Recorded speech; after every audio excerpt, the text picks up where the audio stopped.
What it could be, hopefully it's what it should be. It's your boy N.O.R.E. What up, it's DJ EFN. And the Drink Chats motherfucking podcast. Make some noise! Right now, we got two legends in the building. They together because they did a project that I don't think I've been excited to see a movie because I feel like you got to get high to see the movie. You got to be, you got to get. Oh, yeah. And then you just had a premiere last night. Yes. Where it felt like as soon as it started, everybody lit up. Yeah, they did. We had a green carpet, man. Everybody came Green down. carpet. So it's like we kind of enticed it. And was the green carpet made out of weed? Man, I wish it was. Man. You would have sworn it was. There was so much weed inside. Like somebody came out there and cut it first. Right. So now, let's talk about this film. By the way, we got... Yeah, you got to announce who's here. We got DJ motherfucking Pooh in the building. Make some noise! And we got motherfucking Lil Duval. Make some noise! Yeah. So now...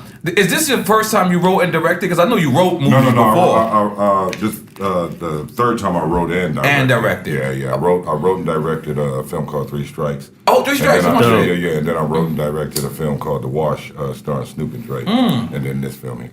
Damn. Oh, damn, you wrote and directed The Wash. That's right. Yeah. Damn, and Snoop is in this joint too as well, right? Yeah, Snoop is in here too. Man. Snoop Dogg, yeah. So now, how did you guys come together for this project? How did this work? How did it me for real? Mm-hmm. Nigga, I met this nigga on MySpace. What? I swear to God. So it goes back. Yeah, we go back. Yeah. I thought you meant recently, like you on MySpace now. No. That would have been fast. Y'all niggas doing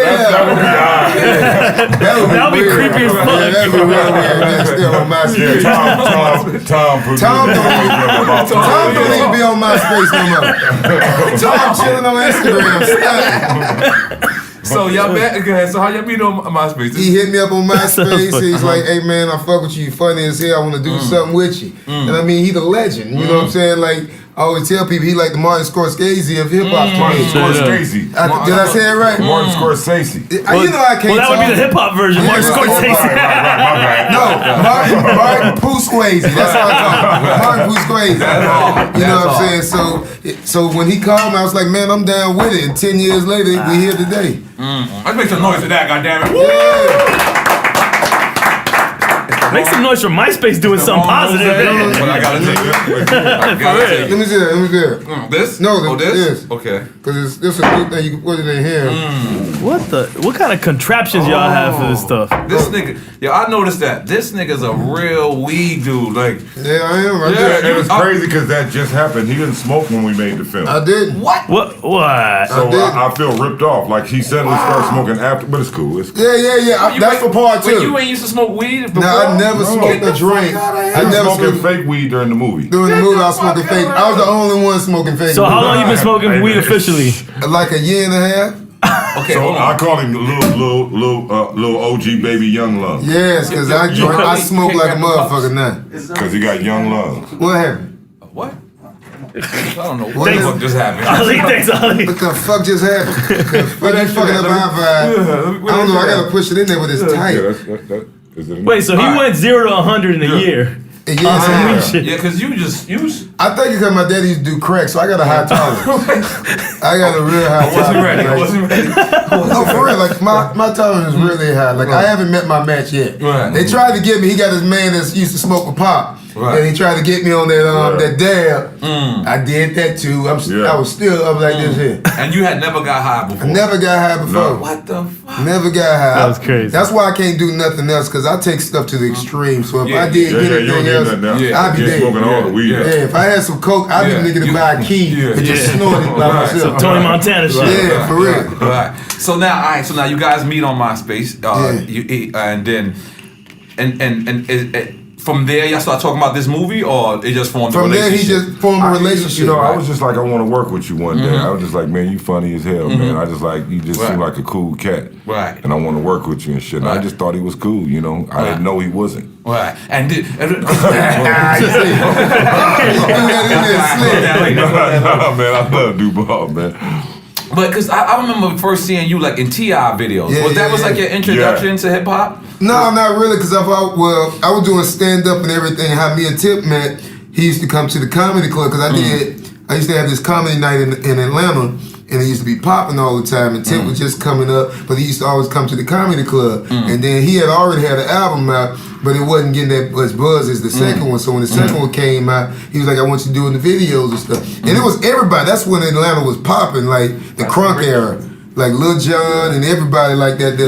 So anytime they had a video, they hit me up. And what people don't realize about that time, why nigga used to do a lot of videos, TV wasn't popping at that time for black people. Like it had, after Martin and all that stuff there, there really wasn't no outlet to be on TV. Right. So the only way you gonna be on TV was fucking with hip hop. Yeah. Right. A lot of comedians came out in videos. So that's what I used to do, and I used to kill it.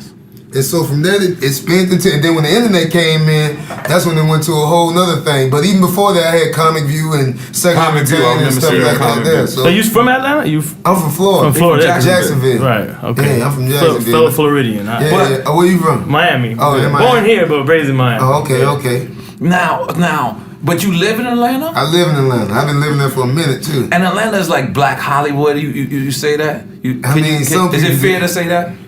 I would say yeah. I say yeah, but I mean to me, it's probably like how you feel about New York. Like, nah, I know what it is. Right, you know what I'm saying? So for somebody else, like it is like the Great White Hope where people go like the Underground Railroad for black niggas. Yeah, black they think niggas, you can make it. Yes. That still is it, but for me, I see it for what it is. Right. Now, Pooh, you 100% from California, right? Well, I'm originally from Kansas City, Missouri, but I've been here since I've been young. So. Now, your career is very interesting because you got the California ties. You could have very easily wrote gang movies, but you kind of like went towards the weed culture. It's just been, you know what, mostly what I've done has been comedy shit, because I guess I've just been that dude who just always been cracking jokes, been just clowning around, but I've always taken a lot of pride in servicing and trying to service good quality content to the hood. Right. Yeah. So, because Friday was the first. That's the first film I wrote. The first film you wrote together. Okay. That, And then how did that take place? Because we see in the movie you see Cube and Straight Outta Compton. He's sitting there like, and I think his girl says, "How's Friday coming along, babe?" Yeah. And did it go down like that? Well, you know what? And to him it did, and in ways that I ain't saying that like and I said, well, put it this way: Chris Tucker character, it was about him. It was you. So you Smokey.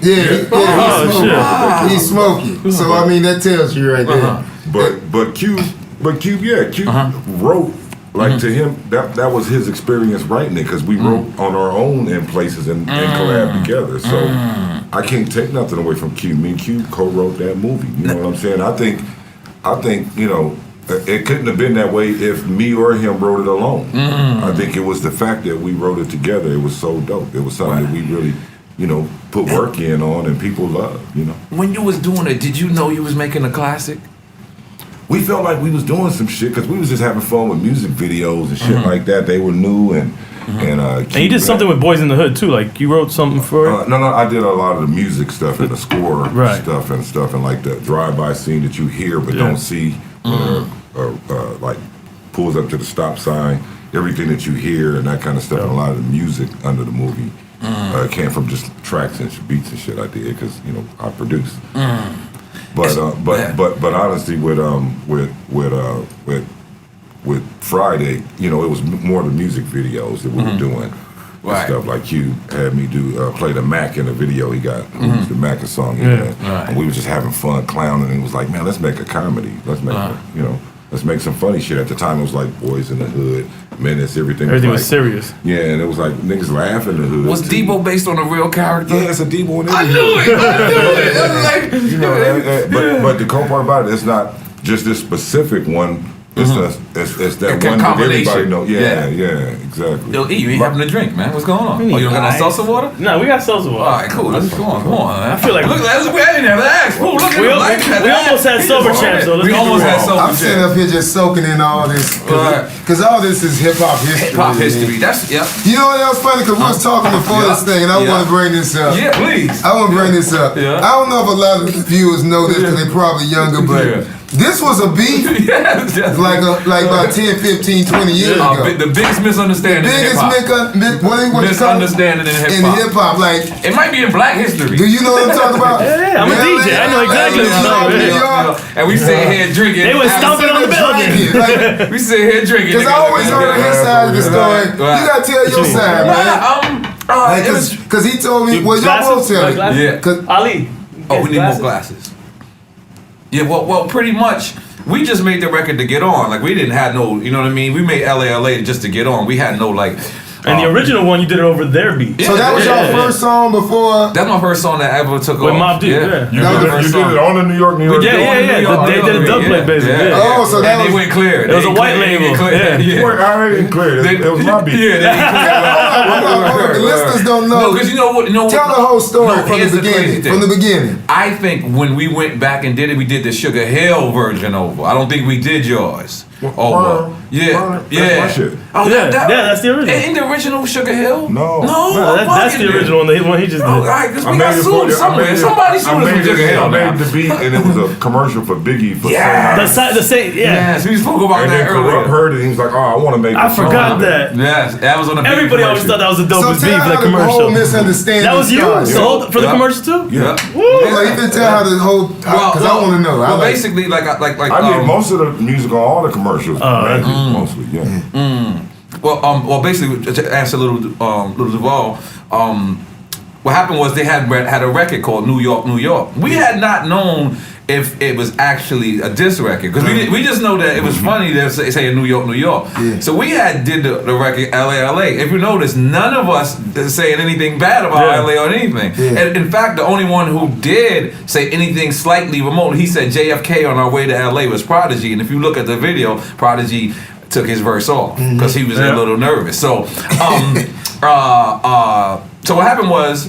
And they came to New York, and I believe they shot the video. Some shit happened in the video, and then they changed the whole video to like it was like now kick down the buildings and now do that. But that's my side. That's what I said. That is what happened though, because the song wasn't meant to be a diss song. It was a song where it was like paying homage to New York because you know hip hop arrived to us second. And when Corrupt said that, we didn't believe him. But why did they shoot up? But it really was though. Why did they shoot up the spot? This is the first time from my point of view I ever heard Biggie even like really speak on the drama. Like we was there. I was shooting the video. That was my whole production company and everything. I was shooting the video in Red Hook, Brooklyn, and we heard on the radio they were saying, "Oh yeah, they over shooting the video. How y'all gonna let them come in?" That was Biggie. We heard about that in Miami. That was the only time because to tell you the truth, I'll give you my side of any Biggie story. Biggie really wasn't with the drama. He didn't really want to be a part of that. Like he was a cool nigga. He was just a cool dude.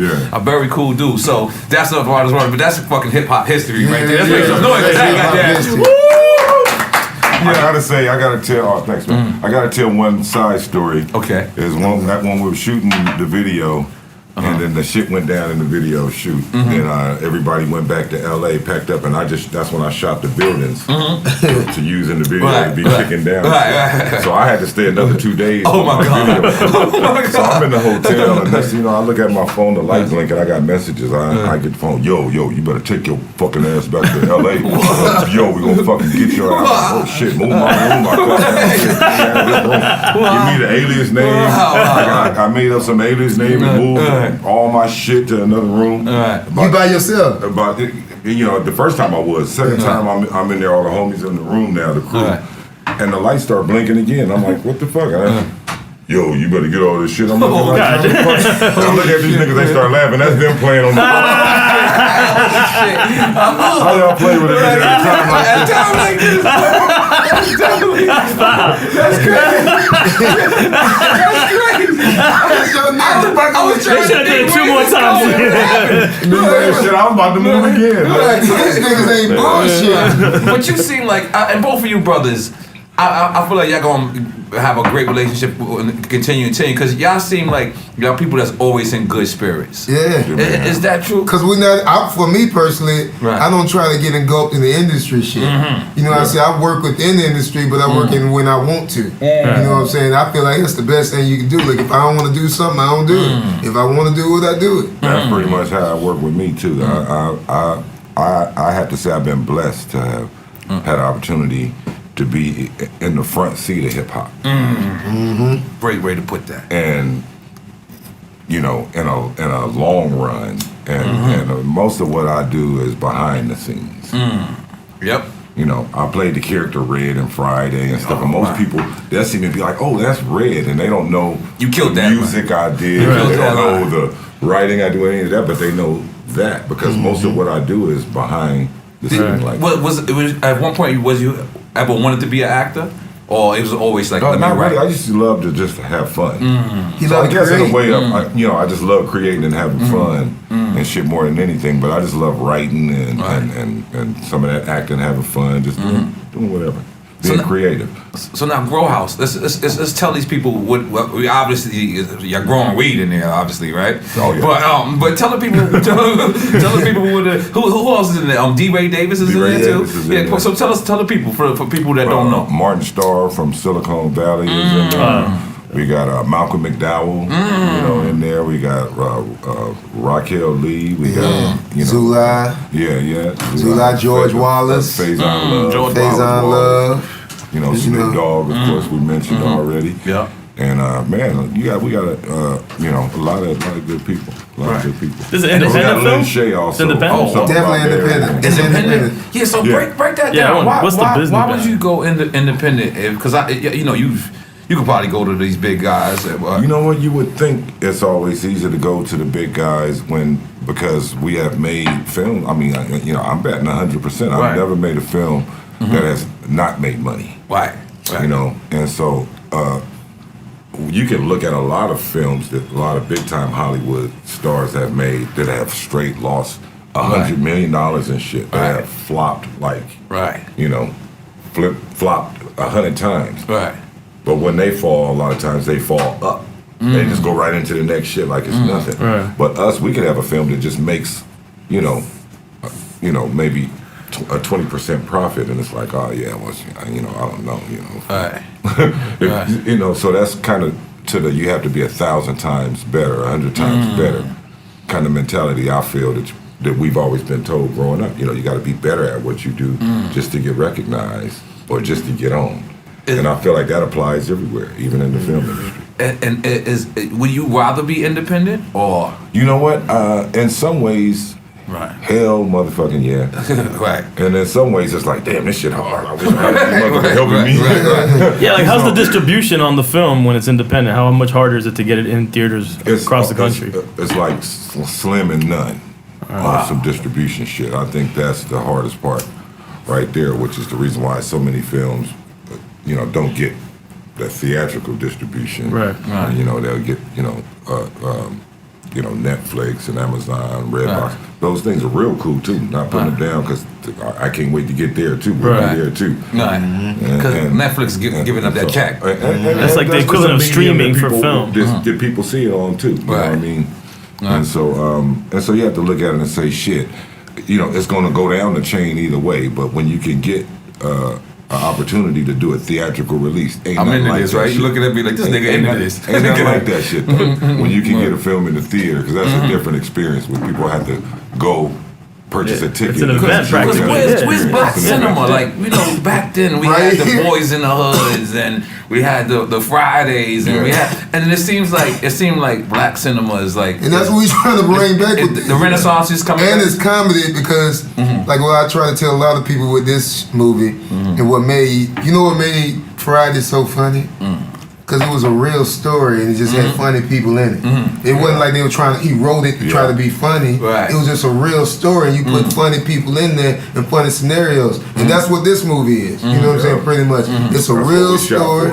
And it represents the culture the right way. You know, something like breaking, the difference between breaking and the Hollywood breaking movie. The people that really break didn't like it. It was horrible. But that's the same thing with Good this. point. Like breaking 1 and 2. Yeah, you're like, man, that shit ain't real. It ain't like Beat Street. Right, You know what I'm saying? Because that was more like the culture. Well, that was like Hollywood shit. Right. So that's why I made sure I went to the Bay and did a screening. I was like, you gotta go to the Bay if you're doing a weed movie. Right. And I wanted to get what they thought. And after the show, too, I ain't even tell you this, Pooh. After the show, the dude came to me and was funny. He's like, man, this shit was so funny because I was looking at my old lady who was laughing because he was showing me everything his phone would happen in the movie. happened to him while he was doing his grow house. So it's kind of like telling a real story. It's relatable and it speaks for a culture that don't make it look like it's some bullshit. You know what I'm saying? And honestly, if you really wanted to open up a grow house, you watch this, you might learn. It's the blueprint. For real. You should definitely perfect timing in the country. You should know how to grow when you need the movie. Because this shit ain't just as easy as some people think. And you grow too? What's your man name that was Montana? Let's big him up. Earlier? Montana, big him up. But do you grow too? I have. You have? Because you gave me some abracadabra shit. Oh, those some growers I work with. Those are the best. Yeah. That's the best grower in the world. After y'all left, that seeds? I rolled this up, smoked the blunt. What you say? No, that's the bud.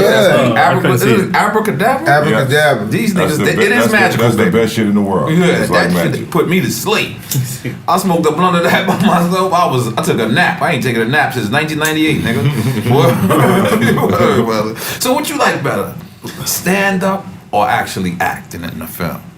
I like both, but honestly, I got into stand-up to get into acting. I mean, to get into movies, because I figured that's how you do it. You know what I'm saying? Because, like I said, I mean, Friday was the reason why I got in this shit. And it's so coincidence that I'm doing the movie with him. So, but what happened was I saw Chris Tucker go from stand-up and did the movie, so I was like, oh, that's how you do it.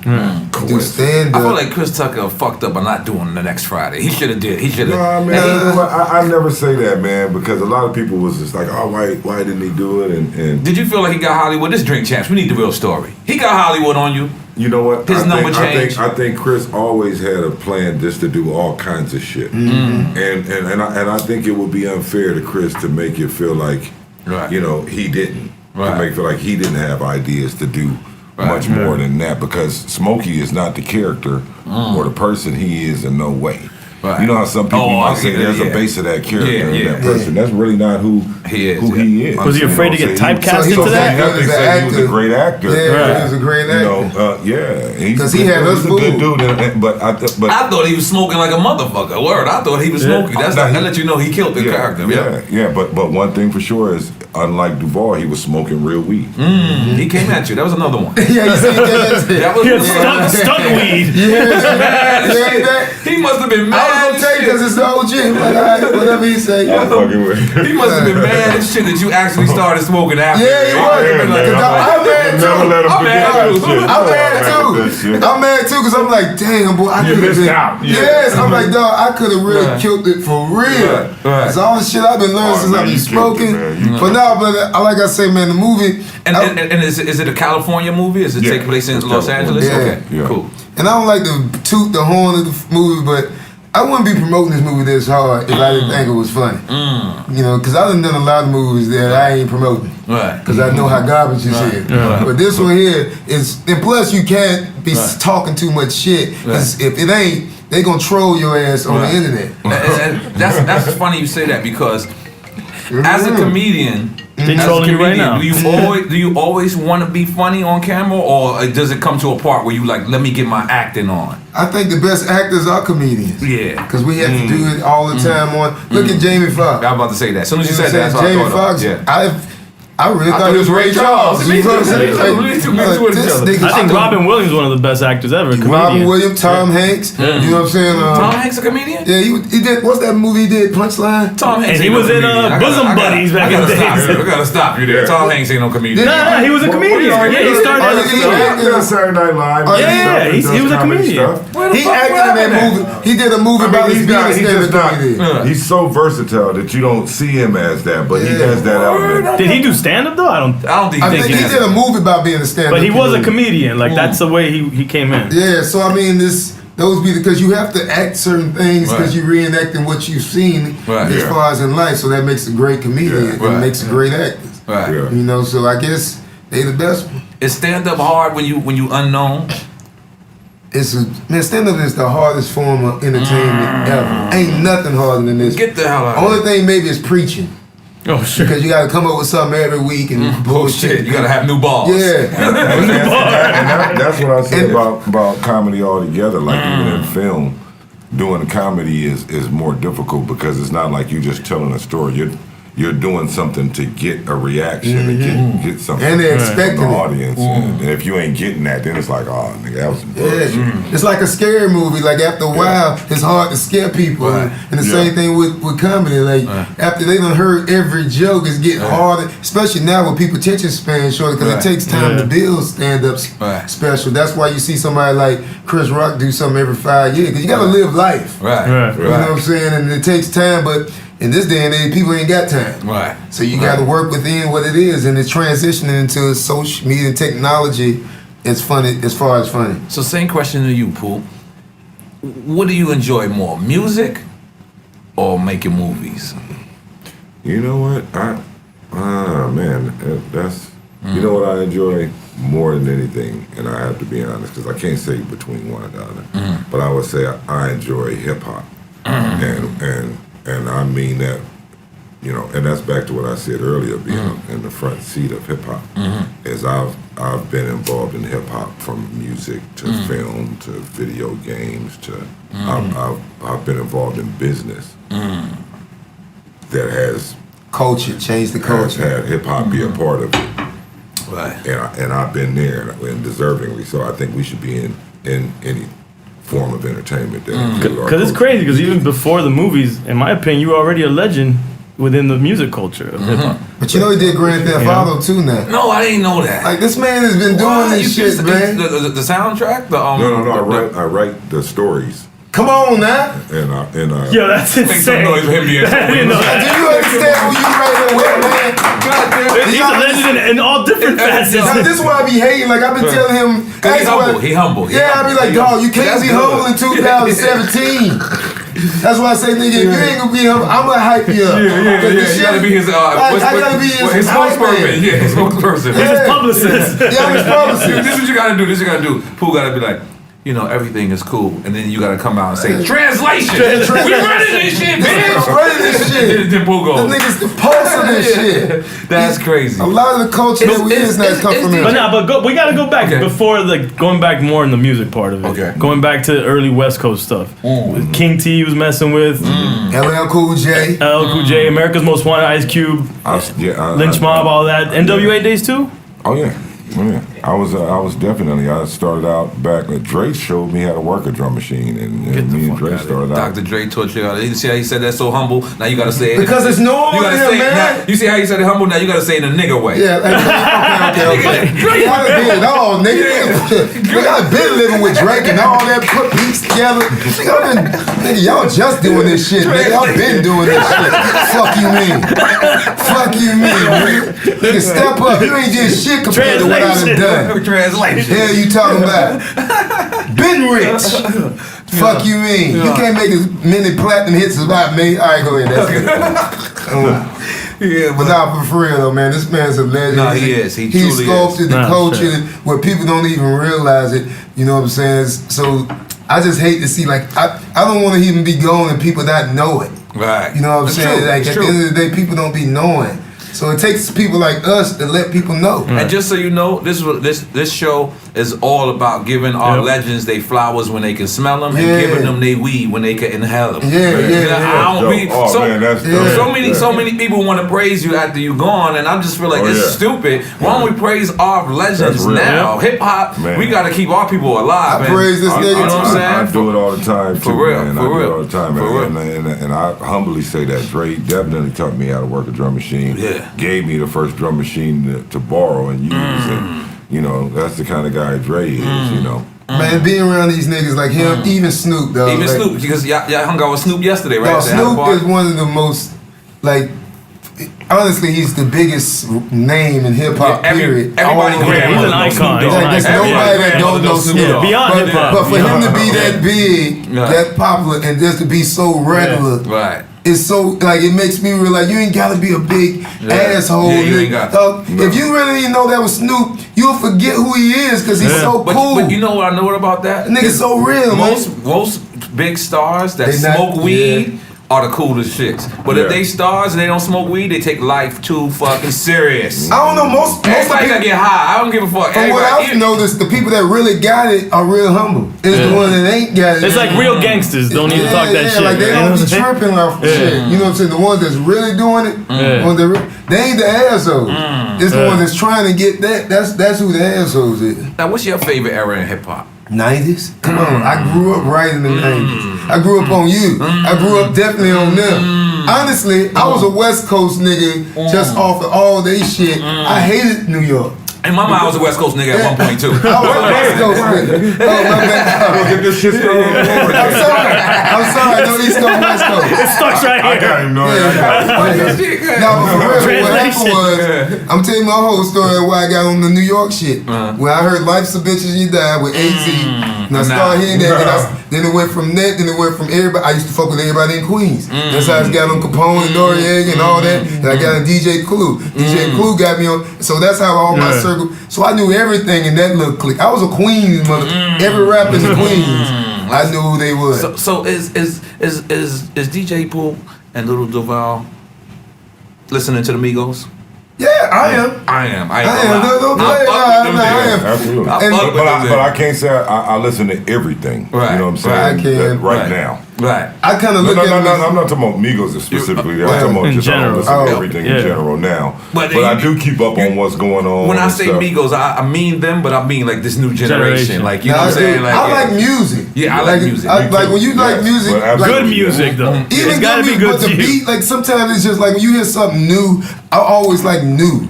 Like when it comes to music, so when I hear something, it's like refreshing. Even if I don't like, because I've learned a lot of times we just stuck in our ways. The older we get, the older we get, you know what I'm saying? Because the same way we think this ain't some shit, but there was some bullshit when we came up. That's definitely. That's a lot of bullshit. There was a lot of bullshit in the 90s too. But the flip is saying because it's new and it's young, it's automatically you should be into it. I don't think that either. You know what I'm saying? There's good shit and there's bad shit. Period. You shouldn't relate to a lot of that shit because we old. We shouldn't relate to it. Like I'm not gonna lie. It be certain times I want to hear Drake. I feel soft. I want to feel soft. Homie makes great music, man. Hands down. Come on. You said? He makes great music. Yo, I'm just saying, I be in that mood. What I mean is, like, sometimes I don't want to hear no hardcore shit. I don't want to hear about niggas talking about selling drugs that they never sold. Right now, sometimes I just want to. I'm in the mood where I want to. I just want to hear some Drake. I'm gonna be honest. I throw on some hardcore shit and I listen to some soft shit. I like him. I like him singing. I just like hip hop as a whole. So no matter where it go, it's gonna go somewhere. I think it's getting more to like we keep saying this mumble, but James Brown screamed through all his songs. I never heard that compared. That's actually a good. So it's not analogy. really. It's just and he the father of hip hop. Exactly. The Godfather. Some of your analogies suck, but that I like. No, that's a real good one. I never thought of it that way. James Brown. You just shut me down the way I think about mumble rap. You know what I'm saying? So it's really just like we just don't want to, because we like they ain't saying nothing, but. Like, it's all comes back to jazz and all that. It goes to beats. You don't listen to music. Who knows what? But all the stuff that James Brown did outside of all that screaming him up, he danced. He did so much more. Jazz, so much more showmanship. There's jazz that has no lyrics or nothing, but we still, it's just the beat and the vibe of it. So sometimes you take things that vibe or a wave. Like when you in that wave of it, you feel it. Just like when you know what you saying like now, like. You heard what he said though? He said, there's jazz with no lyryrics. I had to think about that. Yeah, that is true. Because there's a lot of jazz that don't have it. Yeah, but the shit be like such a vibe. But it's a vibe. It's like a wave. Like when you in that wave. He sliding some smart shit on us. You know certain shit your mom never got. You know what I'm saying? You're like, y'all listen to all this dumbass rap, they ain't talking about nothing. Now that's what we sound now. No, for sure. You see what I'm saying? When it comes to young hip hop. 100%. So we gotta look at it like that. We just forget because you get older. You like, that ain't hip hop. You don't want to become that old hater. That's what, you know what the crazy thing was? I started to notice when I didn't like the new music, that was the time of my life when I wasn't going to clubs. Cause like, just like how you said, at one point, I've been going to Atlanta so long. At one point, I used to go to Atlanta and say, yo, is Brooklyn in the house? And everybody be like, ah! And I'm like, oh, these niggas ain't from Brooklyn. But when the music that I didn't like when I didn't go to that town, once I went to that town, it's like you gotta hear. The first time you hear Trick Daddy, if you in Miami, you hands get down, it. You get it. The first that time, is Miami. Yeah, that is the pulse of Miami. Like, no, it's so when when you hear the Migos and you in motherfucking what's that Players Club out in Atlanta, or you in motherfucking one of them good clubs, you will appreciate it. So sometimes when you older and you ain't moving and you ain't hanging out with the young boys, you don't know what you're doing. I used to hate going to the club. I see everybody singing the song and I don't know. I hated that. I'd be like, oh shit, what the fuck? I am losing it. Right. That is a sign you're old. That is a sign you're old. You better know one word. You better know one word. I'm playing off in there, but in my mind I'm thinking. Bad and Bougie. You better know that at least. Shit, you should know at least one word in the song. That's one word. That's how you keep your youth. You know what I'm saying? I ain't trying to even keep my youth. I just like music. And I just understand it. Like, and plus, I'm like in the bridge between old school and the young school. You know what I'm saying? Like, that's where I'm at. And I'm like that bridge in between. He didn't say new school, he said young school. Yeah, I mean, whatever they call them niggas. Because I mean, them niggas, new niggas. You know what I'm saying? Like, I'm not them niggas. I'm not y'all niggas. Right. You see what I'm saying? I'm in between both, so I understand both sides. Now, what's your favorite era of music? I had to say 90s. 90s too. Yeah. I don't think y'all realize how golden it was at that time. Like, now when you, like, y'all was really a lot of the individualism. Like, you mean uniqueness? Yes. Nobody wanted to sound like the next person. You couldn't do it. Dog, and I think I was one of the first generation to grow up on it because, like, I was absorbing all and just to think the person from Jackson, like, this was before the internet or nothing. So you had to really find music back then. You know what I'm saying? Digging the crates. Yeah, you had to really find. You might have one radio station, and the fact that I knew every, I knew every song, every album that came out on them, or DJ Quick and all that from all over there. That says a lot. Like we had a lot, we had to absorb a lot, and it made us who we was. Like, it made us a lot bad, too. Like, it did a lot. Y'all fucked our minds up, too, you niggas. But you know what I noticed about the 90s music? We thought y'all was really doing that shit. we really, it was about making a whole body of work. Like, the only difference right now is most of these guys, they get a single. It's a single driven. You know what I'm saying? But that's because they how our minds work and their attention.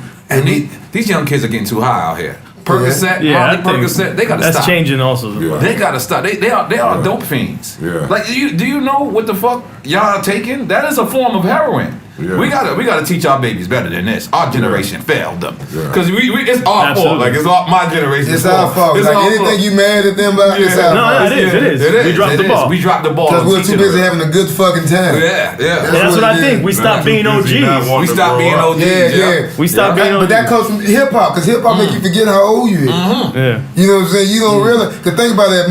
When my mama was like that or something, I never thought that she'd be out here thotting and in the club still. But these mamas, where did we go? Like everybody. I know what he's saying.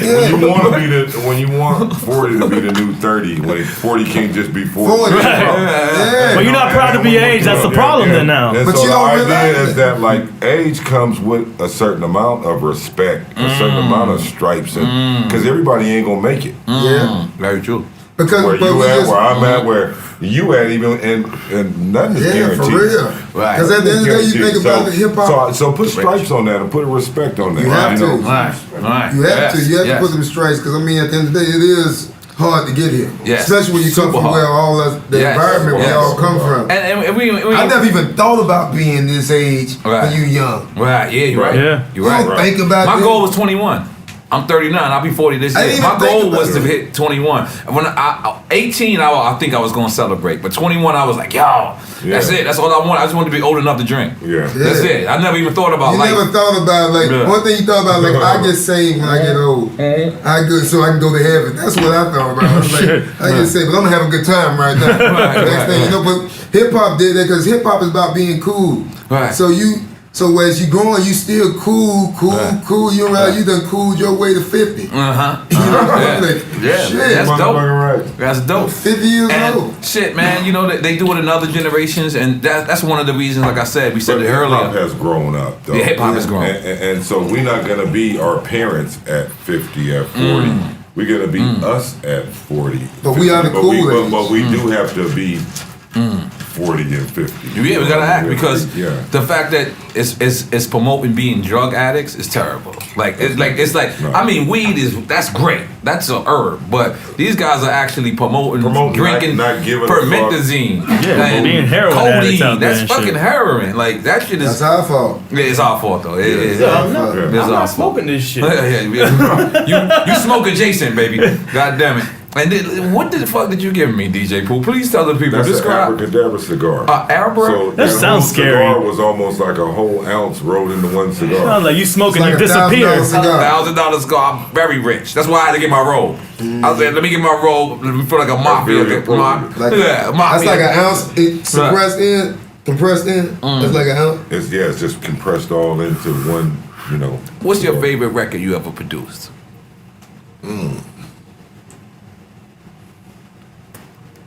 My favorite record I ever produced.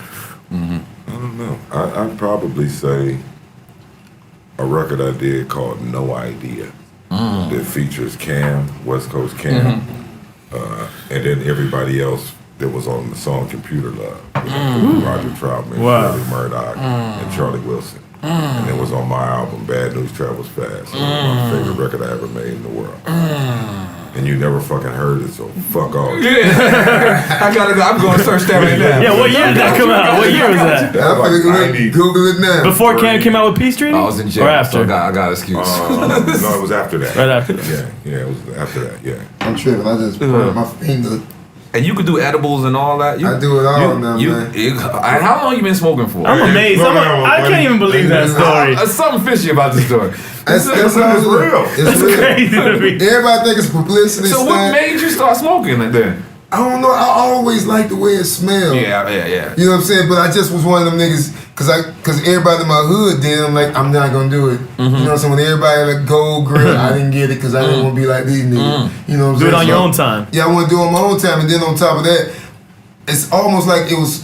I was supposed to do it because it's almost they always embraced me, that culture, the marijuana culture. They thought I smoked weed. I never smoked weed. It's just you was fucking fooling us. We all reached out to him on MySpace because I thought he smoked weed. Yo, MySpace is still fucking me. I never told nobody. I never said if I did or didn't because I didn't want to push them people away. You know what I'm saying? So I'm like, that's all He just held the blood like, hey, you think what you want to think. You know what I'm saying? But he's celebrating 420 and for no reason. It's almost time, y'all. But then after a while, I was like, man, you know what?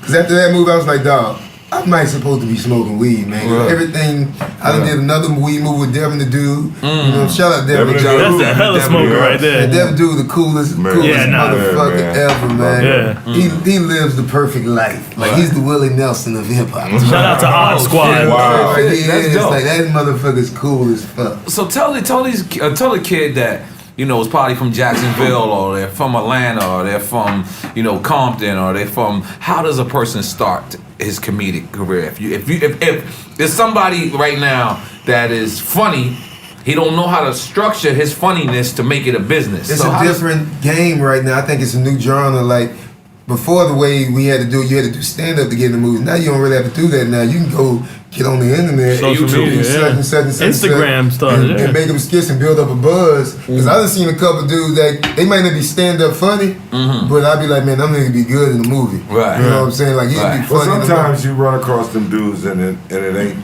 They're not as funny. And not see another thing. See the thing about that internet though, you can fool people too. Because you can edit. People don't know that they edit them. But I can read through motherfuckers too, though. Because you gotta be able to be a good read. Yeah, I can read it because believe it or not, I was one of the first to start doing all that shit on the internet. You can Google that. Right. Like I ain't gonna lie about it because I don't like to be wrong. Right. But you can Google that. You'll see I was one of the motherfuckers that used to do skits. Right, yeah. You know what I'm saying? So I understand what they're doing because I kind of created the mold of it, the blueprint of it. So I can read through like, nah, this nigga kind of funny. This nigga naturally funny. He might not know how to do stand up, but he naturally funny, and I know how to get what I can out of him to produce what he did. Kind of like what he did with me. Like that's really all even from day one. All I want to do is these type of movies. Like funny, bro, like weed type of movies. Cool movies, and then over time. They started doing other shit, and that shit fell off, and I was just out here doing rap videos. But that's what I was asking you earlier. Like, Are you ever? That's what made me so good at rap video because it come from these type shit. Are you gonna go to a point in your career you think that you gonna acting is gonna mean more than being funny, like a Jamie Foxx? I think it's gonna be a. I think all of it's a part of it. I know what you're saying. It's for me. It's all a part of expression. Like I like to entertain people. I like to get my point across. Sometimes I might make a song. Sometimes I might make a joke. Sometimes I might do a skit. Sometimes I might sing. I might perform. You know what I'm saying? I just like to get my shit off. And sometimes comedy is the easy way to get it off. And if I can do it in a story, in a real movie, I mean not a real movie, but a movie that's not about comedy, I do it. Because that's what I'm asking you. That's my point. Is like.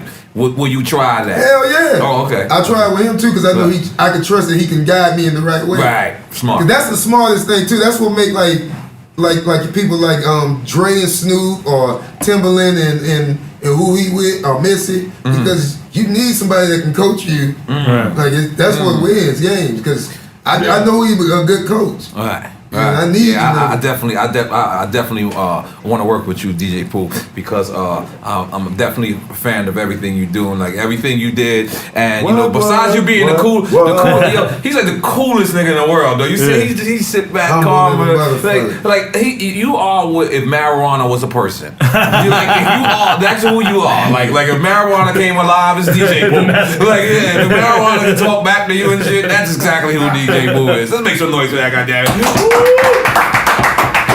What time we at? 45. So yeah, all right, we got 45 minutes. Yeah, that's only. But I had y'all kidnapped. Look, let me just describe how this just happened. I landed, got in front of the hotel. I said, "Oh shit, there's a little Duval right there." I walked over to give him a vibe. And it's motherfucking DJ Pooh right there. In front of the hotel, and I'm like, yo, I need y'all on the podcast today. And they did it. This is real nigga shit. We want the fans to know that. We locked in. So we want the fans to go out there. Right? This is hip hop. This is how hip hop. Yep. We make it up on the spot. It's not hip hop when it's like, well, you know what? Holla at my manager and them today. You know what I'm saying? Like as if we always fucking run into each other. Nah, we did it right. And we don't like getting people on publicity runs like specifically. That's how I do shit. I do shit on handshake. Even with him when he talked to me, we talk to each other before we go through all that shit there. Right. You know what I'm saying? Right. Very good. That's how, because that's how. If I met you like that, then that's how I'm gonna keep it like that. That's right. If I would have met him through the other people, then it would have been like that. But I met him like this. He came to me first. So if I got any problem or anything, I'm gonna go to him. I'm gonna say, we ain't gotta talk to them. We can talk to him. I can talk to him, and it's a that's how business should always be conducted. If y'all respect each other, y'all like each other, and then let the other people cross the T's and dot the I's. But don't let them dictate how we can get down and what we do. Shit really be simple, bro. It does. Shit really be simple. People just how make did you meet Charlamagne? Me and Charlamagne met on MySpace too. Jesus Christ, man. You killing it on MySpace. I've been popping on this. Let me find out. You still got your profile on MySpace. I do. I go to the Throwback Thursday pics. Get my Throwback Thursday pics from over there. Let me see. Hey, Duval, when you go back town, probably be like, where the fuck you been? Yeah, where you been, nigga? Ever since you left, this shit done fell off. But no, but I just gotta ask. You ain't meet your girl on MySpace too. No, I gotta ask. No, I ain't on that. I met on Instagram. This nigga's a social media crazy. Nigga, I've been on this shit. Y'all new to this shit. I've been through about all this shit. It's crazy to see how this social media grew to this. You know what I'm saying? Just to see what it is. Because I always knew, like, nigga, this is what's going on. That's why I jumped on it so early. Look, you know, I'm married, right? So I don't be seeing, but I seen the dude the other day. I seen the dude the other day. He go to a chick and say, he didn't even ask for her number. He said, "What's your Instagram?" I said, "Oh shit, that's how they bagging bitches." But it's actually smarter though. Break it down. Like, think about it. You can actually go in the timeline and see what you're dealing with. See a nut. In the club, you don't really. When the last time you talked to somebody in the club? I'm married. People don't. Oh yeah, I forgot. Well, I understand. Go ahead. You try to slip me up. He try to slip me up. Did you hear the man up there? Disclaimer.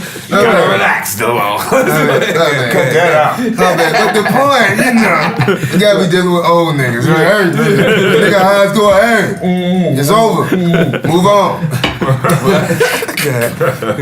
No, but I'm just saying, like at the end of the day, I just think it's like easier to meet people online. Yeah. Because people. That do make sense. Wait, That's a tool, but that's a tool that we didn't have. Yeah, but we talk It's to each impersonal. other. You don't gotta worry You about can it. talk to people that's after. true. That's we a tool I we still don't talk- use no more. The motherfucker. I went in a restaurant the other day. Nobody was doing. Everybody was like this. The whole fucking restaurant. I walked in. I was like, damn. Did I'm you like, get on we your in phone Maui. too? Did you I'm get on like, your phone too? "Well, damn, I took a picture of it. I said, look at all these dumb motherfuckers. Look, we they don't even communicate no more. You go to a restaurant, y'all both on the phone. This shit But that's is what crazy. technology going though. I mean, we're not pretty much gonna be need to talk no more. But that's You know what they what said. One of the memes was funny. They had all the emojis talking about we was going back to like hieroglyphics. Yeah, straight We really up. are. Yeah. We really are. We don't really need To to talk. the picture. Right. We losing some people skills there, you know? Actually, I seen some technology, not to go to this whole nother deep shit when I'm high. Oh shit. But like, I seen something on this show where it can read your body language. It can read your certain muscles in your body, and it'll make this thing do it on the screen. Like it opened up. Like you can think, I want to open up that flower. It'll open up. This some hot nigga shit right here. No, for real. This is some hot. So I'm saying, like, you don't even have to talk to somebody. I'ma stick You- with Oh no, yeah, they do got the shit that's connected to the brain Yeah. that people are using with when they losing limbs. Honestly, if you think about it, you don't Yeah, talk to yeah. nobody now because you can get full feelings through text. Yeah. So you ain't talked damn time, but y'all done been communicating through text. You feel like, damn, I know this motherfucker. So it's kind of the same thing. You see where I'm going there? I'm high, but I know what I'm talking about now. Come on, It's definitely man. some high nigga shit though. It's I'm definitely saying. that's why he the only nigga here that not high though. Oh, you ain't high. Catching contact. Yeah. As far Roadhouse as I in go. theaters 420 Row House in Thursday. theaters. So what's Friday. next? What's next for DJ Pooh? What's next? Is it a Man, I never know, man. I always keep a few, a few in the chamber. so A few loaded up, and then we just kind of let it happen. and you were part of all Fridays, right? All of the Well, Fridays. you know what? I get credit on What? Next Friday and Friday after next. Oh, you get But I credit. didn't have anything to do with Oh. writing on them. I just Because I see it still says characters based on, so. because if you write something, then you always kind of are, And when's the last time you and Cube worked together? Me and Q haven't worked together in a while, but we working on last Friday. We working on. Did we last just Friday. let the hat out the bag? Now Q kind of put it out there. And Oh, yeah, he shit, did so- our podcast. I think he mentioned did it say on that our podcast, yeah. But let's just still act like we breaking news. Yeah, no, I don't think Q said nothing about that. Yeah. Last Friday. Now, Yeah. is Chris Tucker. You know what? I don't know. I think it's gonna boil down to once we have a Y'all script. could definitely holler at me. Y'all ain't got to pay me nothing. I just want to be a part of the movie. Chris Tucker, I might pay for my own Smoke flight and gotta be the hotel too. granddaddy then by that time. Nah, Smokey got to come back, He man. He will have to be granddaddy. Nah. I'm trying to get the part. And you know what the crazy shit is? Friday is really one day. So he don't gotta come back and be he just come back. He got in shape. He went to the that's gym. thing, that's He the looking best young. part about it and the hardest part about it. Man, the nigga old, man. He old, right? Cause what was it? What was it? Rancho Cucamonga? Yeah. I never knew that was a real place. Oh yeah. I didn't need to tell him to do a show out I there. thought y'all made that shit up. No. And then I got booked in Rancho Cucamonga. I was like, what? This shit is real. I said that. I was like, somebody playing with me. Somebody's playing with me. For real. So, man, listen, man, both of you brothers, man, we thank y'all for your time. Thank y'all for thank you, if it's man. anything y'all want to tell y'all fans, y'all peoples, our fans, you know what I mean? You just, talk. Where to catch the film at? Yeah. Like when, It's what? in theaters everywhere. If you want to find out which theater in your city, go to fandango.com and you can see it. I mean, it's a funny movie. Wait, but that's very interesting. I was thinking y'all was going straight to DVD. You saying this is in theaters. Yeah. And it's independent. Yeah. You got to break that down for the people that's listening. Tell them about You just that, broke DJ it Pooh. down. Man, we going to the theaters. It's like, how far you want to break it down? As you know make why? a phone call, you tell this number. The No, fuck? but listen, you gotta realize when people hear independent, they think it is Like- just you. Right. Like there's nobody else. So like Well, you he was asked saying about the that's the hard- distribution yeah. Yeah, earlier. that's the hard part about it. The hardest part is to get theatrical distribution. That's where the money at, Yeah, correct? we're working with a Right. company, Rocky Mountain High, along with Hollyweed Films. Oh my God. And yeah, man, Hollyweed Films. yes, Gotta love it. You And gotta- we pushing it forward, man. And we This we movie's for want the people to culture. not frown upon weed. Right. You know what I'm saying? Like it's crack. Right. Don't frown upon it because you're going to be used to it in a couple years. Like the West Coast is pretty much like 10 years, especially Cali. I think it's like 8 to 10 years ahead of the East Coast. No, of course. You know You been to Amsterdam before? Yeah. I've been there. Cali was like But Cali just got the best weed. The best weed, I don't yeah. think Yeah, that's ain't no good. good weed outside the Amsterdam. country to me. Right. Oh, no, Maybe Amsterdam is good. Jamaica got some good weed. You gotta go to Tivoli Gardens to get the good weed in Jamaica. Nah, you gotta go to the hood. Orange Hill. Orange Hill? Orange Hill. I ain't never been there. Orange I ain't Hill, like, been there. that's why I've I been went. to Mountain View and Seaview. I'm on point, sis. Mountain View and Seaview. Every time I say Jamaica, my little accent come out. I be fake Jamaican Fake for Jamaican that second. Why? It's not illegal there though in Jamaica. No, No, it's it's good. good. That's legal. It cleared. Oh yeah, because I know before. No, it cleared. It cleared, No, man. but before, as soon as you get off the plane, still it was. Oh no, yeah, they would. Yeah, You always, At the end of the that day, was it's the bad inevitable. shit, always, right? That was the bad they had like shit. a sack you put your Yeah. hand in and you just right, pull out. Yeah. Right. I Yeah. did that before too, and I got back to my room, opened it up, and some ants and shit was crawling around. I was like, wow, who the fuck would smoke this? Right. But at the end of the day, man, weed is good because it's no what like liquor done killed more people than weed. Straight up. You know what I'm Liquor saying? is definitely more Cigarettes has killed dangerous. more Definitely. people. This is way more dangerous than weed. So why not have? And it's proven that it's brought crime rate down in Denver.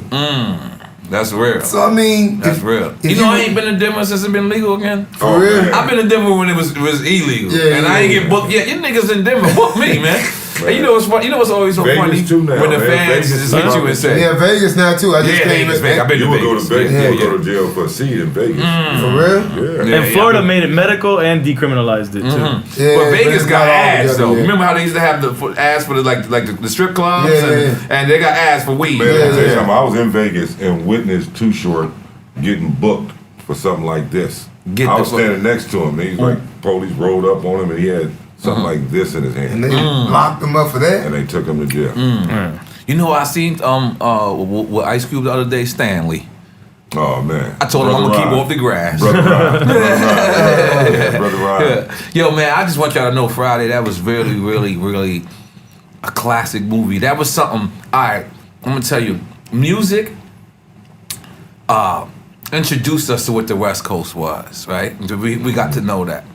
And then we had Boys in the Hood and Colors and all this, but we needed to understand that it was California and, you know, the West Coast was regular niggas just like us. Yeah, and yeah. Friday identified with every person in the world. I've never seen a movie that's more like Relatable. Relatable. I think that's why people, you know, really did take to it, man. It's because everybody know, like, the crackhead. Everybody know somebody Debo. always borrowing shit. And what was your Everybody knows character? somebody What was like your the mean character? neighbor don't walk on my grass uptight. You said it's gonna be both of ours. Yeah. The bike, you know that nigga. You know him. Yeah. It's gonna, my father tripping. Non-confrontational all the way. My father tripping. Yeah. You know what I'm saying? We gotta take a shot. We ain't take a shot with DJ Pooh. What are we doing? Come on. Come on. You gotta take a shot of Patron. I don't give a fuck. Let's do it. I'm gonna be honest. I don't think I'm gonna take a shot, but I'm gonna salute. What the fuck you talking about that? They just brought it up. can't tell you. I'm lying. I'm sorry. Oh, you got a clean cup for me? Oh, you hit Here you that go, cup brother. and then I hit another. I hit it right now. No, Okay, we got a clean cup. Plenty of cups right here. Oh shit, this shit I hit breaking the again. jam. That shit be breaking like a motherfucker. I ain't gonna lie. Yeah, but that went up there, clip that. Let me tell you what But it I'm don't gonna fit in do. there. Yeah, Oh, you you talking just about that gotta one? get it. It don't have to fit far. It Just a don't? little I'm bit. gonna tell you what I'm gonna do. This shit gonna be a blunt. You drinking in a up there, second. Oh yeah, he don't drink. I don't drink. But you can easily break that shit Now down. how Most is that? blunts Because and everybody blunts. had wild years in their life. Like, you know, when you was out of control. You was out of control sober? Yeah. If I wasn't really bad, but I was just hustling. You know, I wasn't the shooter. I was the other guy. Salute. DJ motherfucking Pooh. No, there's your shot right there, my buddy. shot. Oh, my bad. Yeah, man. They done caught me. My bad. Salute, my Salute. brother. Listen, Salute. man, give y'all legends the flowers while they can smell them and then inhale them. And this Patron is going to the dome. Ah. To kill you. You know why Patron is dangerous? Makes me want to pop and lock Yeah, and I shit. thought I heard a doorbell just now. I'ma tell you. Hit that, man. I'm gonna tell you why Patron is dangerous. Well, You can sober up. That The shit next stays day, in your, it stays in in your saliva, in your fucking. Yeah, you burn. taste buds. Mexicans hate that shit. They said they wouldn't get that shit to their dog. Bruh, you No, Patron's not. You Don Julio's the better. By the way, tequila. by the way, that's what that motherfucker Yeah. told me. by the way, we just took we taking a sip of the De Leon. The De Leon is the best The best. Oh yeah, the best. The best tequila in the world, by the way. I just want to throw that out there. Zach agrees. Motherfucker ain't been open. Yeah. Come on, relax, Duval. Come on, my man. We family. Okay. Hi. Now, joking. Now, what's your next show that you're doing? Because I know you was part of Guy Chord and all that, and people doing like Hip Hop Squares. Oh, Hip Hop Square. You're actual. Yeah, they always show me love on there. You know, Okay. I guess I'm like one of them residents in the Hip Hop Square. But I mean, man, I'm just doing what I'm supposed to. That's Cubes, right? Yeah, Hip Hop Squares is dope. Yeah. I didn't get a chance to see it actually. I haven't seen it yet either. And I'm a little disappointed in myself because I seen every episode of Love and Hip Hop, and that should come on right after. So how Cube stepped into that and made that motherfucker fly. Not to mention because we did it before that. Not to mention and Cube wasn't involved. It wasn't. Yeah, I heard of. Like you could see. I think it wasn't Peter Rosenberg. Yeah. You could see Cube's handprint on that. Right. And then when you look at it, Cube doing some big shit like Big Three. The Big Three's crazy. Yeah. You know what I'm saying? And shit That's like amazing. that. Like he's stepping up on some way other shit. This is why hip hop is dope. You know what I'm saying? This is why hip hop is dope. You got people like that transition from fuck the police from fuck the to police Big straight out of Compton, back into the Rock and Roll Hall of Fame, basketball league, and all that. How did you like that movie, Straight Outta Compton? I loved it. Yeah, I loved it. I thought it was incredible, man. And I know and I understand. I was there. And that's what I'm about to say. That's why your opinion is different from others. It was some of everybody's story, right?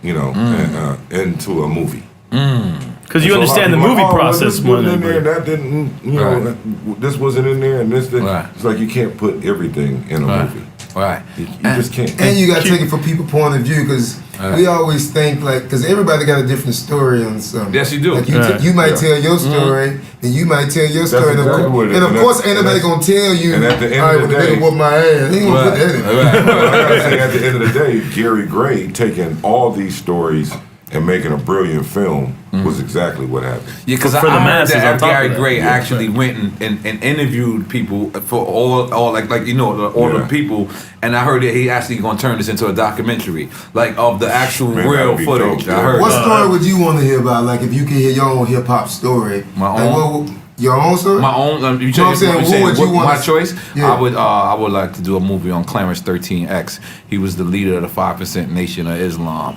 His story to me is like an Alpo story without the drugs, but he was on drugs. He wasn't selling the drugs. You know what I'm saying? Yeah. But he changed the culture. So I'm actually going to try to do that right now. That sounds kind of like what they're going through now because these kids on drugs. No. Here's the problem.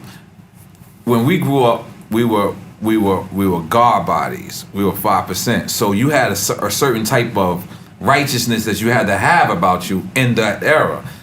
Right now we don't have that. We got gang culture. Gang culture is controlling even the East Coast. You understand what I'm saying? So where's the balance? Level spelled backwards is level. You got to balance it. Right. So where's the balance? So I want to make a movie about what I saw because when I saw growing up.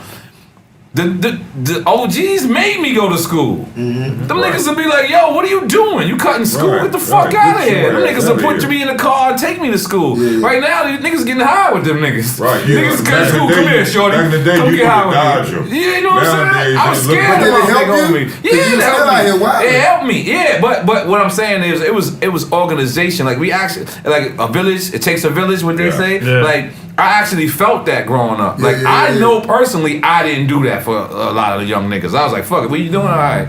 But it's because I was famous. But I gotta say, because I was famous, that I didn't want to seem like I'm the guy that was like empowering you because I'm famous. You know what I'm saying? So it was different for me. But I personally definitely dropped the ball. Yeah. We all did. Everybody, the whole generation dropped the ball. That's part of growing up, and so us dropping the ball comes from somewhere, from the generation before us to a way, and there's just a constant, like a domino effect. Yeah, and it's not like we didn't have help with hands in that, other hands in that too. Now, what was your relationship with Tupac?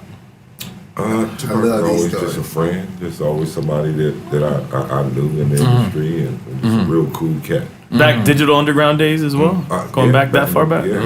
And I worked with Pop, produced records with Pop on All Eyes on Me. And what you think about that movie? You know that was my next question, I right? think the movie is gonna be super good. Did you see really?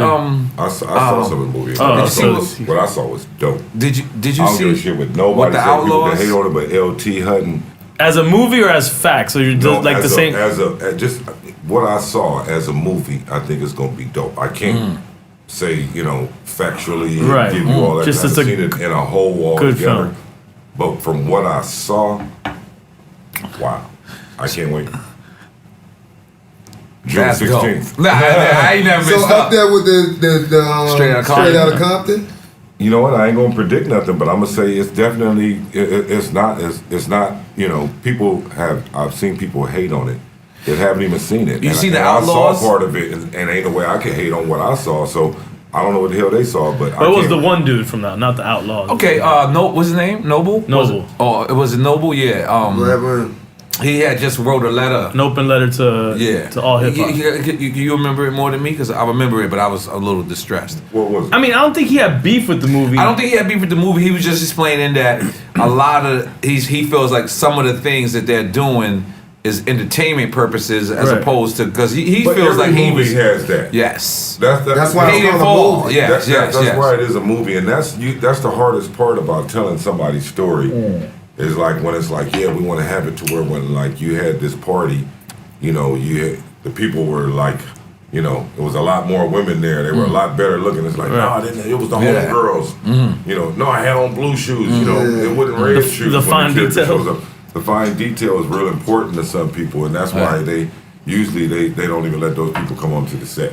But that's if you want a real thing, that's a documentary. Well, this is going to be right. No, you're right. Yeah, this is going to be it's like ridiculed. whoever's story it is. Sometimes they don't even get a chance to come to the set. But he went The deeper than that. The person that wrote the movie. He was ain't saying down that there they telling weren't the allowing director. them. Their involvement in the Their film, involvement, 'cause- the estate, the mother, like all this different stuff that he was throwing in the mix. It was like John damn. Singleton It was even like, as damn, well with yeah. John Singleton as well. It was like if you read the letter, There are differences in opinion and disagreements on every project. Right, for sure. And sometimes when it's just put out there in public, you know what I'm saying? Everybody can weigh in on it. But you know why this is going to be people more wouldn't see controversial? Is because the reason why this is going to be more controversial is because Pac is not here to actually say no or yes. This is exactly how it happened. Like the great thing about Straight Outta Compton is MC Ren is here. Whose story is the All Eyes? I mean, whose perspective is it coming? I believe it's Afeni. I'm not sure. Nah, I don't think so. No, it's from Pac's point of view.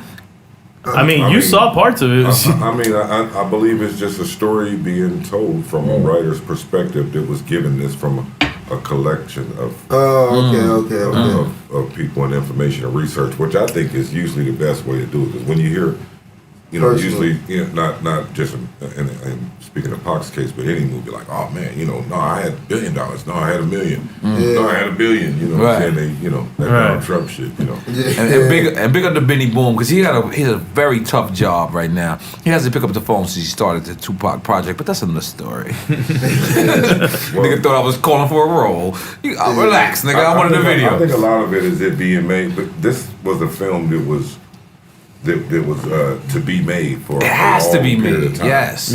And so now the fact that Straight Outta Compton came out, and then everybody suddenly is like, oh well, this is happening just because of this and that. And it's like people for all the wrong reasons are judging it. I think we just gotta kind of let it happen.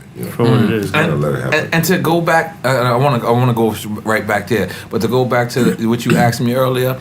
That was like my passion project, but I feel like you was asking hip hop. Either one, no. Big Pun. Either one. I would make the Big Pun movie. That Big would be Pun amazing. Yeah, I would make the Big Pun movie. Yeah. Pun, I love His story got to be told. You amazing. know what I'm saying? Yeah. But see, that's the thing about it is like, how do you do that? How do you even start that project?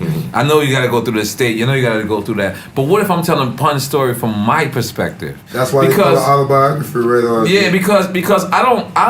Well, that's the mess that he's talking about. It's perspectives. Yeah, I don't feel it's necessary to go and ask somebody else's perspective on somebody I consider my best friend in the hip hop. Yeah. You know what I'm saying? Like legally and technically, you don't have to go to a public figure and say I'm gonna tell this life story. And nobody wanted Lifetime Channel to tell the Jackson story. Yeah, and TLC shit. Right. So you can't stop people from doing it. But when you don't have people's blessings, I think it makes it unauthentic. Yeah. It makes it unauthentic. Well, it doesn't make it unauthentic. Just makes it rougher for that. Yeah, it's just always messy, kind of. Yeah, it makes it messy. And it's like, who's making the money from this if we ain't? Yeah. Because just because it doesn't have that blessing doesn't mean it's not even more factual. Right. Doesn't mean. It just means, you know, some people may not have wanted certain things to be seen or didn't want it to be money made off of it, and it could be a million different reasons why people have their beefs over something being made, or whether the actual people or the family or whatever estate. Are we doing it or not? I can tell you who I want, like why I asked that, because you know who I want to play when you say Sears Road? I want to play Jay Prince. Woo! I want to do his story. Jay Prince story beat. Like, rap a lot. You mad smart. Like, I want to do that type of shit. But yeah, you can't be funny though. That's some super gangster shit. No, I mean, but that would from put what I you in hear, it's like he's kind of a little funny too. Yeah, You know what I'm saying? I've met him but a not couple on times. camera. There's nothing. No, I'm just saying, as far as you don't have to be. No, he like, is funny. He is funny. But it's not. It's not. You don't have to be like the Jay Prince story. Jay Prince, or I'll play. I want to do the Freeway. Ricky Ross. I thought you were talking about Freeway. I about to say you no, gotta no. His relax. story, he needs At this point, I gotta that movie stop needs to you. be made too. Like can't those two there. Like I want to do those two stories. Like if I had to do somebody, I'd do those two. Rick Ross, Freeway Rick Ross. Yeah, Freeway Rick Ross. You can't do Freeway. No. Yeah. I can't do that. Hey, I'm your No, friend. I'm talking about. I feel like we're friends. No. I feel like I gotta tell you no. No, I'm talking about the real Rick This is Ross. where we gotta Yeah. stop. We gotta stop. You can't do this. Yeah. I don't. But we definitely need to hear, even if it ain't from me doing Jay Prince. Yeah, Jay Prince story. He's like the founder. That needs to be done. The South, like he's pretty much was the king. Yeah, definitely. That is You know what I'm saying? He dope. like the Russell Simmons of the South. Right. So him And Luke, gotta give it to Luke I'm about as to say well. Luke. Come on. Hear his story too, because really, Ooh. he brought all the freaky shit to hip hop. Right. You know what I'm saying? So Who could play Luke? That's funny. Who can play Luke, but it'll be fun for them. Yeah. Kevin Hart. play Luke. Who? I went too far. Who's that? Kevin Hart. I went too far. Nah, I just don't see it. I can't see it. You can see it. Now, how does comedians feel about Kevin Hart? Being that Kevin Hart is like the forefront of comedy right now. Like I always Kevin hear like deserves Ari everything he did Spears. right now. Like I always hear like Ari Spears, and we've seen what just happened. God bless him. We didn't. I thought I always thought comedians have a pass. I always felt like you could tell me anything and offend me, but the fact that you're a comedian, I'm gonna give you the pass. But how does comedians feel about like Kevin Hart? Because like I said, I hear people like Ari Spears say they say this and that about him. I can't speak about comedian. I can just speak about how I feel about Okay, it. that's even better then. I feel he deserves everything he get because I he feel worked that too. hard. He You know, worked his way first harder work than hard. me. You know his first movie he ever made was called Paper Soldiers. That was with me. Yeah, I seen. The first time you ever seen him on film was with me. Yeah. Just want to throw that It out wasn't there. because of you though. I feel like I got something to do with it. He had nothing to do with I that thought we part. bonded. No, we Just didn't act like it. That's fine. All right, we A little bonded. bit. Yeah, we bonded. Listen. Nah, but He he deserved it. Because he did all that on his own. Nah, he worked hard. Because Hollywood had pretty much said fuck him after, because he was already popping in Hollywood. He had his own Soul sitcom. Train put a little. No, before Soul Plane, he had a sitcom and all that. But it flopped. Yeah. Not the husbands of Hollywood. No, it's way before all you this. said before Soul Plane. Yeah, he had his own shit. I What was the name of it? Yeah, I forgot the name of it, but actually he had his own sitcom. Get the fuck and it out flopped. and it flopped. Like a lot of people have these sitcoms and them bitches go away and you forget. And you You know what forget. I'm saying? So he's been in the record thing. He's done the run as far as in the Hollywood he's worked. thing. And then he still, when he started doing his own thing, like when social media came out, the difference between me and him, he monetized on the shit. I was just having fun. And I'm still having fun with shit, but he actually took it and said boom and created his buzz, and he did all that shit on his own. He deserved all that shit he getting. I want the fans to listen. That is the new hottest word for 2017. What? Monetize. He did. nigga. I hear that shit all the time. Same thing with Monetize. talent. How you monetize? I think it's How do you always been a monetize? hot word. Monetize. Monetize. We starting to realize, like, hold up. Okay, we need to start monetizing. So, but because Kevin Hart is funny to me. So when I hear another comedian, But comedy is subjective. What's funny to you might not be funny to me. What's funny to him, you know what I'm saying? That's why you can't compare it to any. It's like rapping. Like we always like in rap, you don't never say who the best. I mean, like it's only one rapper can pop. You got 1,000 rappers pop. You got new rappers. It's the same in comedian. You don't have to have just one favorite comedian. But people think you do. Niggas think you do. Niggas think only one comedian be at top. But shit, is there one? I mean, you have a rappers. You got all types of rappers out here. So it's just whatever your vice is. There can only be one great country singer. Yeah, no. One great Brooks. rock singer. Garth Brooks, that's my nigga. You don't hear that shit. In my mind, I smoked with him. You don't hear that shit, but in comedy, as far as black comedy, we only can let one win. There should be a wide range of choices, and I think that's what makes people even better because it makes it a little bit more competitive in a good way. Because when there is a little competition, the fans always benefit. Yeah. Why do we don't have records like Self-Destruction and All in the Same Gang? Because it's the I don't give a shit era. This is get high. Now this is the have fun, think about the consequences later. That's one thing I will say about these kids. They ain't scared of shit. Nah, These kids ain't scared of nothing, but they don't realize what comes with that because they wasn't taught that. They just look at, like if you look on social media, you want to have fun. Everything look fun, and they don't look like there's no consequences. Yeah, and even the foul shit, like the World Star era. Yeah, and foul shit is fun. Like yo, let's fuck up for likes. But they got a bitch called Meet Me Outside, Catch Me Outside. She Popperton. How about that? And she Popperton. We are making bozos famous. This is a fact. We gotta stop. But I mean, it ain't them that's making it, it's the people making it. The people do it. You can't blame the person. You can't blame the person. Think about somebody gave you $10 million to catch you outside. That's absolutely true. Catch you outside. I'm in, bitch. I mean, you can't know that. It's the people. It's the whole She's supposed to chase it. No, is that? It's all a reflection of the culture as itself. We all as humans. Because we get dumber. As we get better in technology, we get dumber. We all a ball of emotions. So we're all emotions. So we all have to react first. That's why I always say fake care. Because we always fake care about something. Well, there was always that filter too. I like that. It wasn't fake where caring. everything that everybody does can be seen by so many, so fast, so much. We got so much we take. Plus, people ain't living for themselves no more. They're living for the public. But they want to show. They're not enjoying their lives. Back in the days when you shared a video, you had people come over to your house and you popped it in the thing and showed it to them. And it was only one, like say Martin only came on once a week. And it was, I remember when the cable box only had 30 channels. How old are you? You got old on us. Come on, MySpace gave it away already. I'm on MySpace. This nigga died. But in all respect, the shit only still got 30 channels. No, but I mean, but you got a variety of stuff. Yeah. It's just like social media and music. Right. Like, it's so much music out here. It's too much. It's saturated. That's why, not saturated. It's oversaturated. That's why I always say, a nigga that don't follow nobody on social media is out of his mind. He's crazy because if you're just looking at your own shit, you don't understand that there's other people in the world doing some great shit. And you should just look. It's the social media is only as good as the people you follow. Yeah. That's in everything. Really it's just like everything in life. I follow people that I got nothing in common with. Because I know all these. I know y'all niggas. I know y'all like. Yeah. I'm trying to learn other I'm stuff. smoking. I'm drinking. That's it. That's all we I'm know certain things, but I try to learn. That's how I learn through social media. Like follow Bruce Jenner. Yeah. No, I ain't see that. I don't know where we went. Yeah, like you ever slip that in there? I just asked, man. I like them. Fuck no.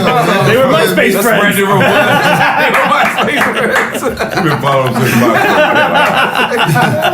No. His second friend, Tom. That's all. No, but I mean, it's all how you use. It's just like a gun. It's who use it.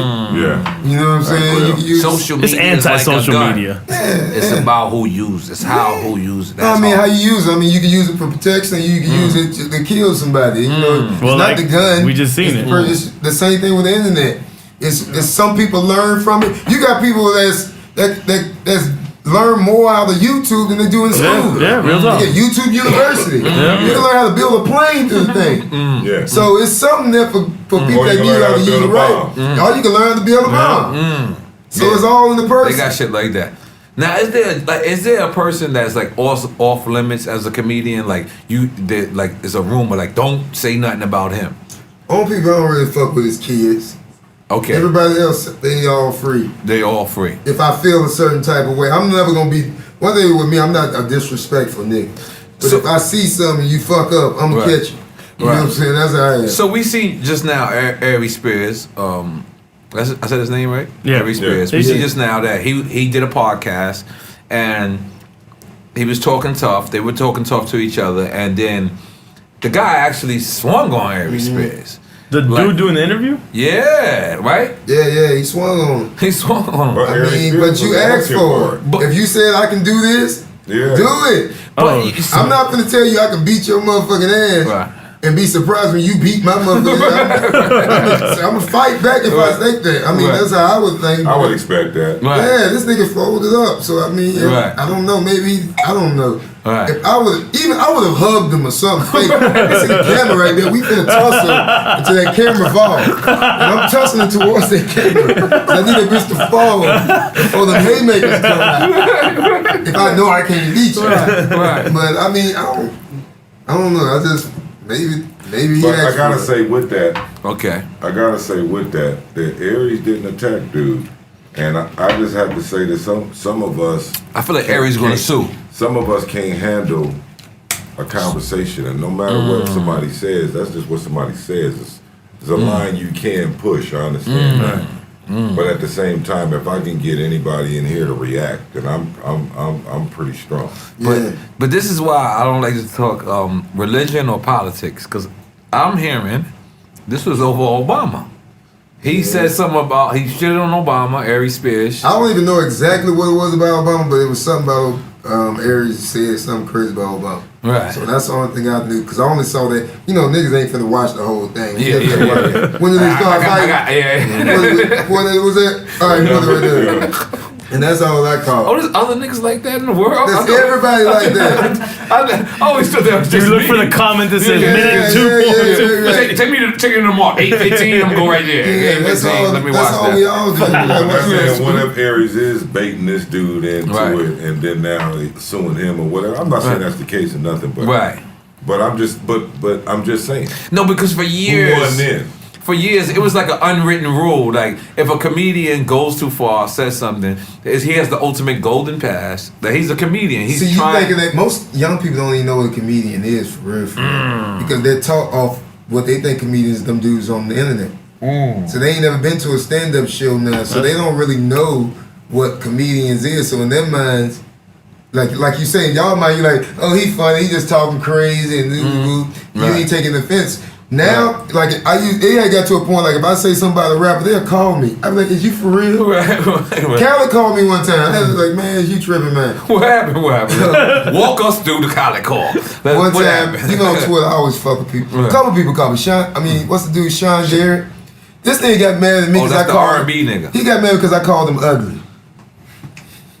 This, I swear to God. And so he called, I was like, nigga, I called you ugly, bro. Like, what, nigga, you a man. Like, I didn't believe, like, I didn't realize how soft a lot of people was to the internet. Or how powerful you are. I mean, maybe that's it. Because you can shift the whole audience to think like that. But that's like in the schoolroom. I treat that school like, you know, everybody, I guess it's just people can't take that. Or you don't know how powerful you are, because you know what it is? A lot of us got followers that go harder than we go. So you can say, they'll push the buttons for you. But it happened to me all the time. You know how many times the Beehive came to me? Oh yeah, and it don't bother me. But you gotta tell us the Khaled story. We didn't get the Khaled story. You gotta tell us the Khaled story. Oh, the Khaled story was, you know, he had Ace Hood. Right. And he was promoting him, and Ace Hood came out. And so, and Ace Hood came out the same day Jay-Z came out. So I tweeted something like, I don't know who the fuck would put this shit out while Jay-Z out. That was stupid. So Khaled called me like, man, why don't you say that, man? You know, man, he works out with this. I said, Khaled, it's the truth for one, man. You know I ain't being serious. I'm not trying to hurt this man.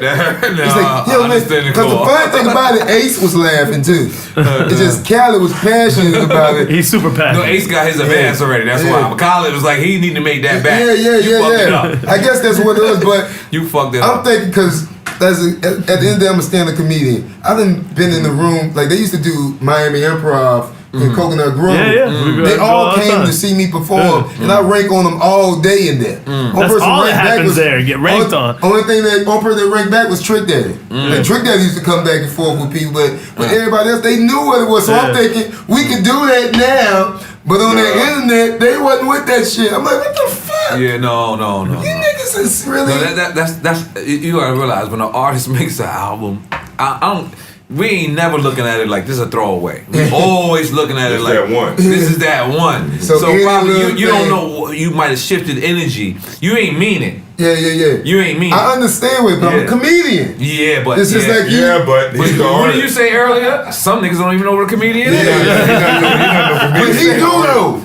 He do because he used to come to the comedy clubs. The problem is you got 1 million followers. You got these people following you, and there's certain people that wake up in the morning that just gonna do what you do. What I say. They look at you and they say, "Oh, this nigga done went to Starbucks. I'm going to Starbucks right now." But I remember all the time on Def Comedy Jam, like when Anthony Mason was in the crowd and somebody on stage shitted on him so bad, and it wasn't no big deal. Yeah. Like we had roast, it wasn't no big deal. But you're not bad. Like we in the Percocet era. But Snoop is a perfect example. It's a public stage. public Social media is a public But stage. Snoop is a perfect example. You can say anything about Snoop, and he probably laugh harder than you will. Right. Yeah. Very That's how I would think all He'll rappers repost was. it. And repost it. Yeah. Cause they don't take it serious, cause like it ain't personal. It's not like I'm talking I about. can tell you something. But Snoop will have fun and he'll post something and motherfuckers He'll diss himself. be hurt. Yeah, people be He'll hurt. diss himself. I seen Snoop. No, you post talking some about how shit. people Snoop might talk about somebody and they get mad. Right. And it's joking. Like, Right. come on, man. People just can't take jokes. That's the problem with social media because remember Fabulous and Ray J got into it over a tweet. Yeah. You know what I'm saying? It's very dangerous out there. But at the end of the day, I understand why because it's like, unless we had just talked about what we had did earlier. That's the part of the game the fans will never see. Just us just sitting around smoking. It's the same thing we doing now, but now we know the cameras is on. But earlier we did the same exact thing. We sat around smoke, but people don't know that side of the story. So when Lil Duval goes, man, EFN's beard is white as shit. EFN knows you playing, but then it's all your friends. Yo, you fucking your white beard motherfucker. You know, That it's all happens your to me all fans the time. that you don't know. I know, but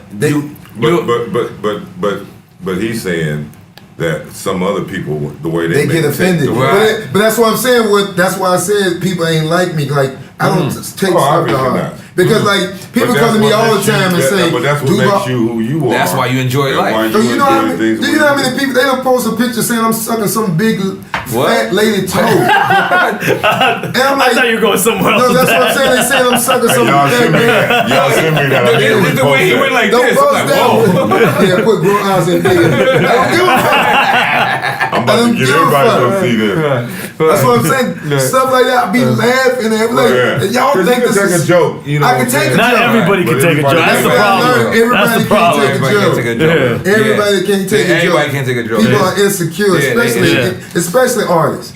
They really insecure. And you know what it is? It's like I said, like the Hood niggas, Beehive, too. like the Beehive and all that. It's people who really think they're talking to you. They don't really think that we just look at it and say, oh, this nigga diss me, erase, delete, and they don't think they were doing that. They thinking that we're basing our whole life off of this comment that they just said, and that's why life But is. them hive come at me all the time. Yeah, you got She to come watch at me all out. the You got to time. watch. But that don't bother me. Like it's like that's why I never understood But the cyberbullying. Beehive is very dangerous. Beyonce's fans, leave them alone. I'm gonna They just throw don't. that Why? out What there. they did to you? No. I don't want the problem with them. They ain't done to me. I They respect came them. to me, but they ain't never did nothing. Well, what did you say for them to come at you? I don't know, but everything I say is never disrespectful. Right. So I can always defend. Every time they come, I'll repost it and be like, boom, kill their ass. Cause they be kids. Most of the time, most of the motherfuckers that be talking crazy be kids. Bored ass motherfucker. Yeah, and they and I Speaking of pretty much- emotion. And Rihanna's people. You can't fuck with Rihanna people. Neither. I think it had every high. people Yeah, what's up with the R&B Every high motherfucking you can fans? think No, I of. just be The seeing R&B them. fans are thugged out online? The R&B Every fans hive is you can gangster. think of. They came cyber at me. thugs. They got the whole hive. That shit don't bother me, man. Snoop got a whole army of people. If you fuck with Snoop,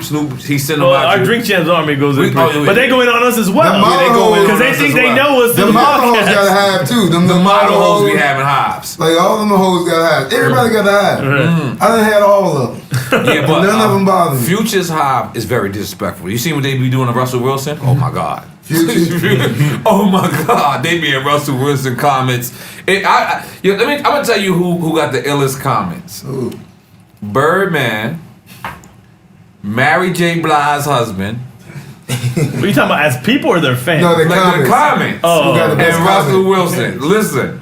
Anytime I'm having a bad day, I just go look at them niggas' comments. I'm like, that's you gotta like Jerry Springer. You gotta read my comments. I'll be looking, and look, they all rich as a motherfucker, so they ain't nobody. But I have a bad day, but like, look, I'm gonna go to Birdman shit. Yo, pay Lil Wayne, nigga. Like, yo, Rick Ross. I'm like, all right, cool, that's cool. But Mary's fans be killing this nigga, yo.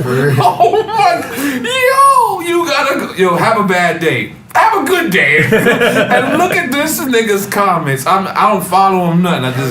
I just be like, yo, shit. Are you the only one that know you? I don't want to know. I don't like nothing.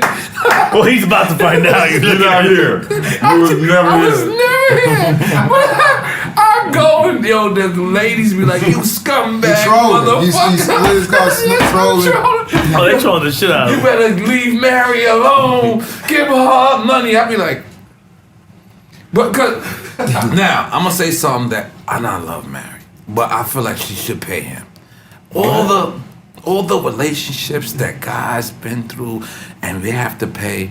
Mary is up. I love you, Mary. I'm so sorry, but I feel like you not pay him what he asking for. Is this the liquor talking? But you gotta pay him something. He went through turmoil too. Did he? In my mind, I don't know nothing personal. He has I have no personal idea. But listen, This nigga he really know him. listen, no, I don't know. He knows But Oh, lady over there getting the tea like, yeah, I ain't gonna that's why I straightened up. Yeah, she gave me that look, and I'm like, damn, Mary might have my phone number somewhere. Yeah, So yeah. no, but what I'm saying is, as many guys broke up and they had to pay alimony. What's it called? Alimony. That shit. Yeah. Now you know who the coldest? As many, but this nigga deserve a little something. You know I don't think he the coldest deserve. I don't think he deserve everything he asking for. But he been with Mary for 10 years. It's supposed to be the spouse that makes the more money. Supposed to. What you think about the Janet Jackson thing? No, Janet got up. She got up. She got up. She got Janet, that was a move. 500 million. That was fucked up, baby. though, man. Come on. Wait, man. That's what I'm saying. So what happened? Wait, what happened? Oh, you ain't know? You didn't hear about that? Their prenuptial says she have a baby, she gets 500 million. So From homie. you know this is drunk facts, by the way. Right. Yeah. So she had the baby. Once she had the baby, she broke out. 500 million is hers. Let's make some noise for Janet being the best hustler of the year. Couple months after it just left. Give me your dick, nigga. That's it. Boom. Get me pregnant. I'm out. I got the 500. How old is she? 500. I don't know. She got pregnant? Close to 60. Yeah. Damn, her ovaries off the chain. Shut the fuck up. I don't think she did it like the normal way though. Nah. Yeah, I think somebody else had it or she had Nigga. she had the eggs coming in or some shit. Listen, there's no way. That You shit are smell penny good, from man. good times. You are penetrating. We ain't doing no traditional. What is that?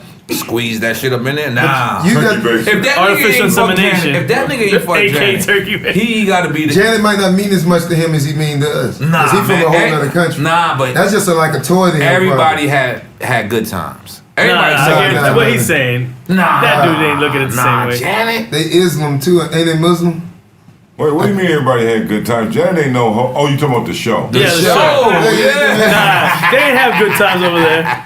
Look at that. Yo, listen, man. Once again, go see Grow House dropping 420 on 420 all across America. They hung out. I smoked $1,000 blunt. That shit got me fucked up. I drink a whole bottle of Ciroc and De Leon to the self, even though it's not really real. But I did that. Man, we having fun. Thank you guys for coming through. Thank you. High five, man. And yo, and this is real because there was no publicist involved. There wasn't. We just seen each other. Said how you doing. When I saw your snap, I told Haz on the plane. I hope he told him to do the podcast. I did that. We over here the podcast. And the Drink Champs, goddammit. Drink champ. Yeah. Look at my robe. It's mad expensive.